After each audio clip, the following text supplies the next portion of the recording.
after dashing through a minion. He's going to flash as well. Better safe than sorry. There's no unstoppable force available, but there is a tidal wave, a double barrel chain. Demonco's going in, but there's no support. The tower falls as Lamb's Respite keeps everybody alive. Demonco flashes out. I don't think the poison will kill him, but North America have got themselves some kills, have got themselves a tower, and will peel away safely. Meteors want that stack thing. 4 stacks for Meteors. Only they brought a pink ward, man. We could double it. Just saying.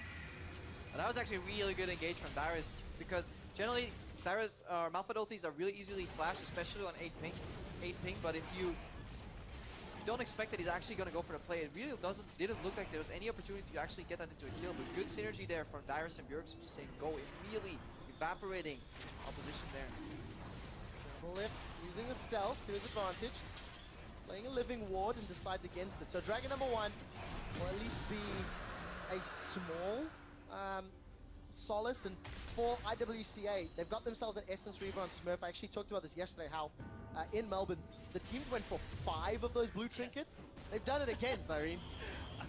This vision is actually quite strange because it's permanent. You could put as many of them out as possible. They just stay forever. The only problem is your only wards are your Sight Stone, and then you have the Warding Smite, but you have no way to remove the enemy wards from their Sight Stone. It's a good approach if you're behind. Hang on. Oh, Smurf is going to get knocked up. Bjergsen, wow, that's just so much damage, and Smurf maybe way in enemy territory. I mean, you got no vision. Doesn't matter if like you have the wards, you still gotta watch your minimap. Yeah. He saw them coming. But yeah, overall, those 5 blue trinkets, it works if you're playing against a very heavy pick composition that tries to wait in bushes. You just have the safety check. You don't really want to get close enough to ward that, because generally right now warding range gets you killed. And if all you want to do is deny Baron baits, it's impossible to bait Baron against this. You can rush it, but you can't simply just bait it, because all the phase checks will get denied. So in that sense, it does make sense, but I would like to see an improved or upgraded Sight Stone at least. Oh, double lift. Kira has found double lift, but it will not be able to kill him. The heal of the QSS came out. Kira's been egged. He will get dropped shortly. Demonco uses the Fate's Call, knocks up a few members of North America, but for little effect. Bjergsen. The auto attacks come down, and double lift finds one more. Bjergsen, playful tricksters out, and Smurf not even able to pick that one up. North America have got 4. Chains the barrels together for Smurf. It will slow down the push, but little less than that. Tower down, Inhibitor next to North America. They have a numbers advantage. There is another line of minions, safeties to back away, bravados to go for the Nexus. And more importantly, Korea only managed to get killed by IWC 4 times, NA only 3 times so far. So simple math dictates NA greater than KR. I'll trust your professional opinion on that one, but here's the team fight. Big ward. Look at the beauty that brings to you. But then 4v5, they have the right concept, you just need to nail the execution. That was a beautiful pink ward, beautiful engage, do it with 5 people, and I'm a fan. Overall, instant reaction from Team Fire. They knew they could win the fight, so they just plowed on through. And then Bjergsen, whoop. Yeah, you're lacking Smurf at that point, but speaking of lacking somebody. Lex, whoop. Gets popped. Yep. Still 3 times. So one thing to lose. Still 3 times, okay. That's what we're playing for. Oh, looking. The chilly, spooky ghost, they're going to slow Demonco. Double it, sidesteps the cocoon. He's going to get all.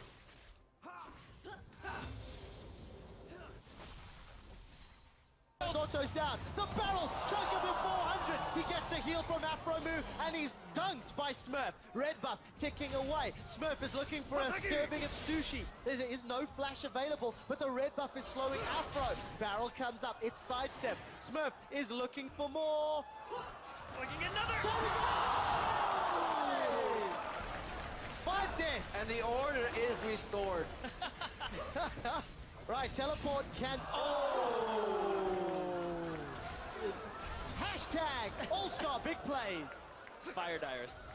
What I love about that is seeing everybody laughing, including the North American players. Double lift and Afromu. Bjergsen has like the biggest grin on his face right now. And I can see the other regional casters as well going, oh, Dyrus. So, well, both of them went for it.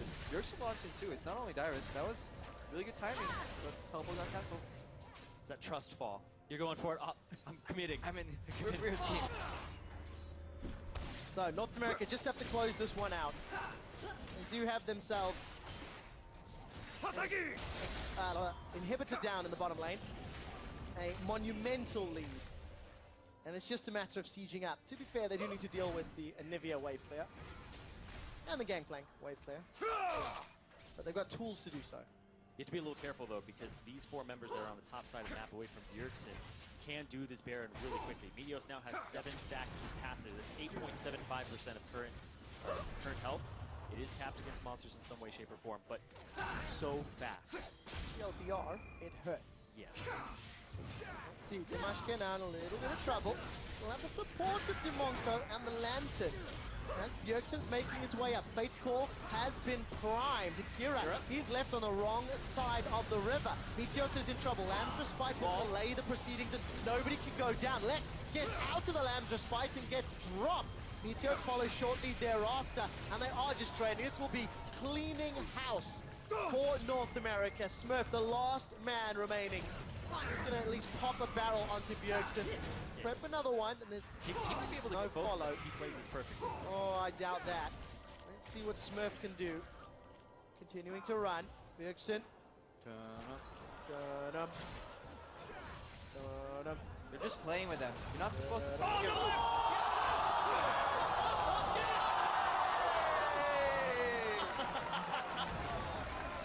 Dyrus standing again. Well done, Smurf.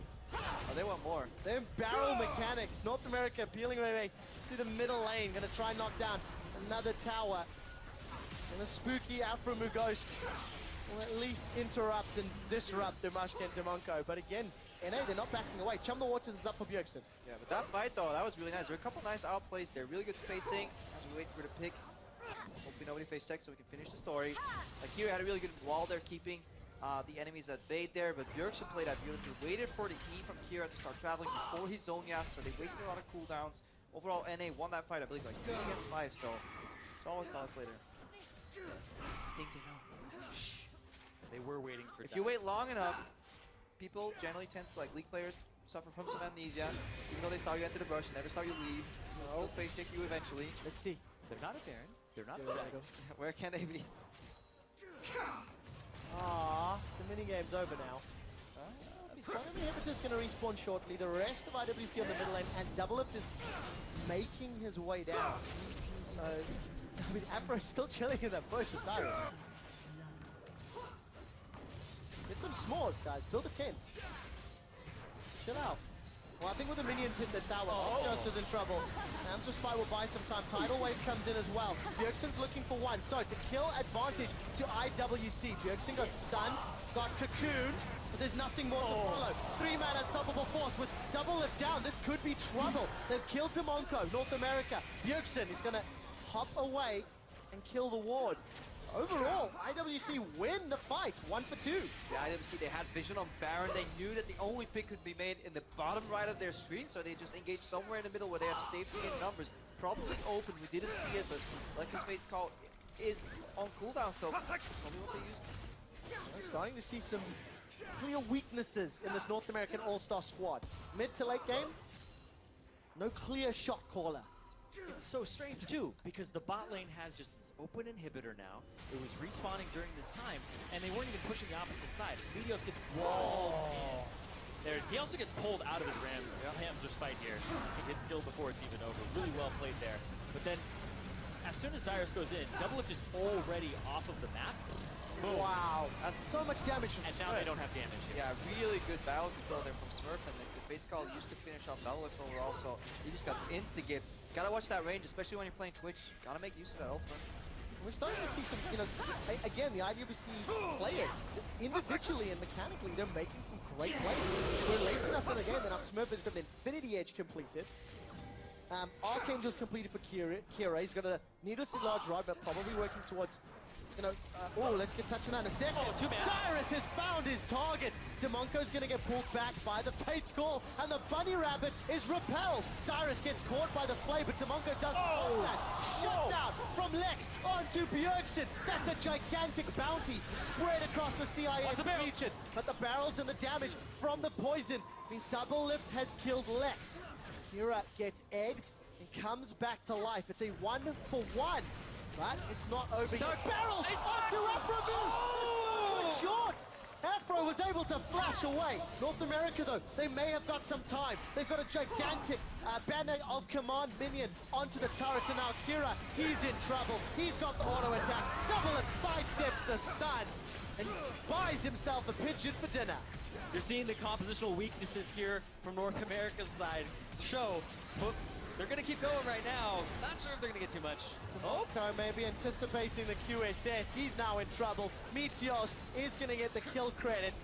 Inhibitor will drop. It's 35 seconds before Kira is up, and Double F will get himself a kill onto Damashke. No, I take it back. Flash forward from Meteos, he gets himself another. Now Lex is in trouble. Lamb's Respite will keep Meteos alive. The Nexus will be dropping in North America. They toyed with our hearts, but they will be closing this game out. The banner of command empowered minion will help them. An ace against the CIS. And North America get 100 points for Team Fire. And now only 50 points between Team Fire and Team Ice right now. Getting closer, that's one fun game mode away. If they can take the AD carry mode, they'll even up the score of this entire tournament. Yeah. Just a fun game overall. I had fun watching that game. I really enjoyed it. So it was the good mix between the band word tryhard and just fun gameplay. A couple mistakes made it fun to watch. And yeah, good job to IWC guys for playing so well from behind, and then NA, good job for giving them the room to at least give us another entertainment game. So they took it down in the end. It was quite worrisome there, because if that game had gone on a little bit longer, Smurf with that 40% CDR and that crit and how he was playing on that gangplank, he was just getting warmed up. And then Cure on the Anivia, it would have spelled disaster. So props to both of these teams. Yeah, very well played. Smurf's gangplank showing up that game. Kira's Anivia was decent. He had some very good plays in the 1v1, but you just didn't feel in the team fights. I think he adapted very well. So he learned more about the matchup as he was playing it, and that's generally the mark of good players, because the first two moves that he threw out weren't as great because you could see that Jerkson was out playing, but later on he started using that to his advantage. All these matches about trading cooldowns, you know, using the key abilities to win the match, and I think they did a great job. They definitely did. Gentlemen, it is 100 points to Team 5. We're going to head over to the analyst desk to break down that match. Thank you very much, Trevor. Definitely is banking points there for Team Fire and a good performance. Let's take a look at the picks and bans. Because Niels, I remember when we were looking at them, you saw the first two picks coming out of NA, which was Malphite and Kindred. You were like, oh, that's terrible. They've lost the pick and ban already. But then it seemed to shape up after that. I didn't say they lost it. I just said that I feel like GP Trash Elise was a better first three picks than the first three picks of NA, which was Nami, Malphite and Kindred. Kindred is a good jump, Malphite is fine too, but I feel like the picks from IWC was a bit better. Yeah. What did you make of the whole pick and ban phase? I mean, pick and ban phase is obviously so hard to judge here because so much depends on what the players want to play. Like the Twitch is a perfect pick for All-Star against teams without coordination because you just catch people left and right. So that was good for NA. Overall, I like Team Ice's comp as well. It was just a little bit too slow for me, also with the way they were building. Like Anivia going tier, Rod of Ages. Obviously, Gangplank needs the 2-item spike again. So they didn't do anything for like 15, 20 minutes. They fell really far behind, and when they started playing well and almost pulling back, it was too late. Like one mistake and the game was over. I actually think Malphite and Kindred pretty good. Like Kindred right now on this patch is really, really strong early game, and we did see that from Meteos taking control of the game very early. He did end up wasting a lot of time in the jungle after that, which made it kind of close, but A+, Kindred there, not quite S+. I mean, Kindred is good, but especially if like the Anivia died level 3 gank, he died at level 3 gank, so this is not so good, right? And then the jungler flashed over the wall and died. Yeah. So, obviously Kindred is really good. That was actually another thing I want to bring up, because like when you play Kindred, you know that you have this really strong early game, and he marked the mid laner. Usually you mark the jungler because you want to establish dominance over the enemy jungler, plus you don't give away where you're going to go. But Meteos marks the mid laner. He's like, I'm going to come mid, I'm going to kill you. And he showed up mid, and they killed him. Yeah. If he marks you, if you mark a laner that early in the game, then he should be expecting. It was a slow start. Again, like Kira, it's a misplay in mid. Smurf was like 0-5, I think, on the Gangplank and doing nothing, and then suddenly they turned around. Well, let's take a closer look maybe at the bottom lane. 2 versus 2 that happened. I know the Nami came out, and there are some, different opinions about that. Let's take a look at this replay because it was pure 2 versus 2 actually. I rolled the clip out. Niels, can you talk us through what happened? So Kalista has W here, so Twitch will outscale, out the trader if you keep trading without proccing the mark, as you see here. So this is where they start trading efficiently because they actually proc the mark together and they get a good trade-off. But before that, they're already losing the trade really hard since the Twitch poison does more damage than a mark that's not procced. So I think if they use... Here comes the hook! Oh! Cut that part off. He missed that part. He got level 2, he missed the hook. Yeah, you would hit that Still one, though, right? because Aphromoo was auto-attacking him, he got all the minions to hit him, so they weren't hitting his minions. That meant the wave was going to push down towards CIS. Yeah. So Doublelift was like level 2 when he got back, and they were like level 4 on the side of Kalista and Thresh. And then they decided to farm. It's like, that's the way you just destroy Twitch completely. Like, he sits on like 10 CS for 20 minutes, and you just destroy him. And then you buy Hurricane. And then you don't buy BT for the side. So let's talk a little bit about those builds. Kalista with the BT first, and then Twitch with the Hurricane. You had some strong words about that. I always said that. BT was terrible on Kalista first item because Blade was a really good power spike. Blade did get nerfed on this patch, a bit more gold and less damage on the auto attacks, so it's less good than before. But I still think it's a lot better than BT because you get BT got so much gold and it takes so long time to do damage. So yeah, I think that was kind of horrible. The Hurricane Twitch, I don't know about this. I haven't played Twitch that much or built Hurricane at all because I don't like the crit on it. So, but I've actually it's fine. You get passive on everyone, but No Ghostblade, bro. Come on. But the ultimate, it extends the... Ghostblade is so strong Yeah. on Twitch. That early power spike you get, you just start going crazy. Okay, he fell behind in lanes, so maybe he was like, you know what, just go like Hurricane, farm a bit faster, and then be better in team fights. That would have been the tactic here. Overall, you see a lot of fun builds. Because now it is off-season and people are trying out what's the best. Nobody really 100% knows yet. I want to see Iceborne Quantum. Come on, man, a massive slow? That is so cool. We'll see if it comes out later. Let's take a look at some of the big plays for the game, though, because in the end, CIS ended up losing, but some big plays coming out of both Kira and Gangplank later, as you said, when he was ramping up and he really made the score better. Let's roll the clip out. First off, this one was actually really beautiful. Yeah, this attempted tower dive here by Doublelift. This is actually my favorite play of the game, where Kira is going to flash the auto attack here. Twitch, with the ultimate, as they said, it turns his auto attacks into a mine missile, and he was able to get off the combo right after the flash there, knowing that he has the egg, playing around it like Froggen did in the 1v1. And here, Gangplank as well. Gangplank as well. Some good plays coming out of Smurf. A little too late, though, sadly. that was really sick. How to flip 2 barrels here. That's really well played. It's like dominoes. You practice for that. Boom. And then to follow it up, another strong play here. What's this one show? That really... Oh. What? That was My it? fault? Really? No. But in the end, good job by NA once again, the whole team. Some mid-late game decision making, but they were really far ahead. And you guys were telling it in the end, of course, they're having a bit of fun now in the end because they know they're far ahead. You're hopeful now for Team Fire? I've always been hopeful. Okay. I mean, that's a good word. Except for after the show yesterday, you were crying, but apart from that, I'm He's making up. His EU salt is just overflowing. In any case, with that win, North America's Best have earned 100 points for Team Fire, and that means that they are now within one game of Team Ice, a fun mode, actually only 50 points. So it's getting heated up here in the arena, really good. Well, we're going to take a quick break, but the day is just heating up, and when we return, Team Ice and Fire will put on their carry pants for a marksman mode game on Summoner's Rift. Don't go anywhere.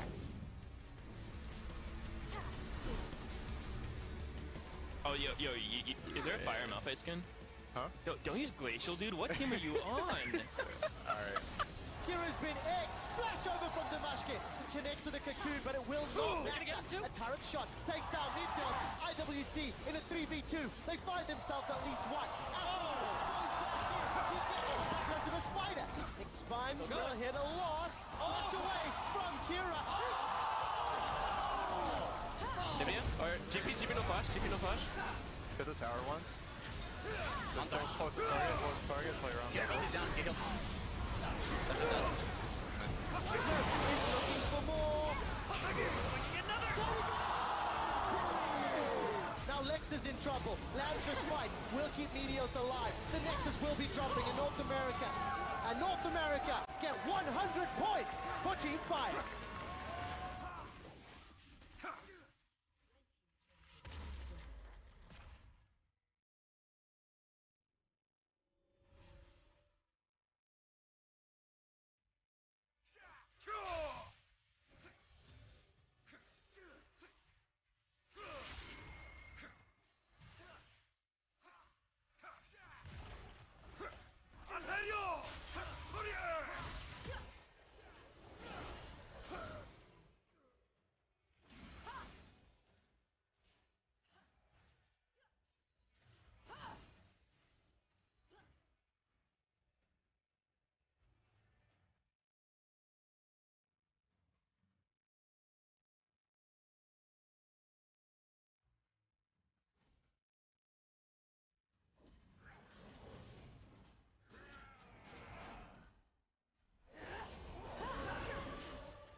shots. Double left has got his double kill, and that's it.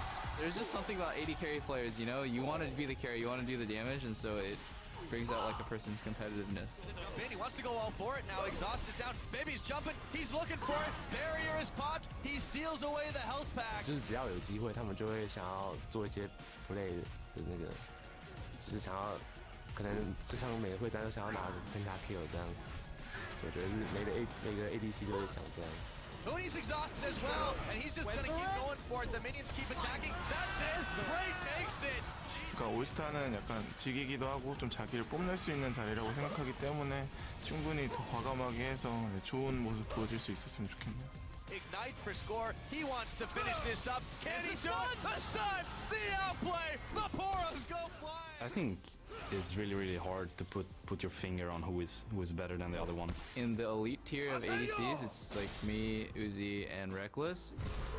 제일 잘하는 선수를 꼽으라면 저를 꼽고 싶은데 제 입으로 말하기 좀 그러니까 2명 꼽을게요. 한국에 있던 저랑 그냥 유럽에 있던 뭐 레클레스 선수 정도.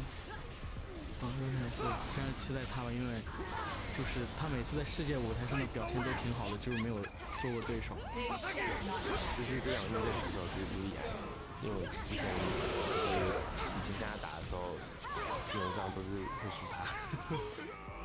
I actually want to play against Uzi because in my entire career, I don't think I've ever played against him, but he's somebody who I studied really closely because when I hit a plateau, I watched his VODs a lot to improve my gameplay. I got inspired to play the game from WWE, and I really want to go to this match. It's gonna be quite cool to see who comes up big and who doesn't. Welcome back to All-Star 2015, where Team Ice and Team Fire are about to take to the Rift as the players focus on the carry in AD carry. It's going to be marksman mode. That means that players must choose from a champion pool of marksmen. They can only buy boots, potions, and they can only build AD or AP items and their components, so no tank items, and a pool of 20 AD carries or marksmen, no bans. Teemo is in there as well. Interesting. Interesting. AP items, you say. AP Ezreal maybe? One shot everything? Mm-hmm.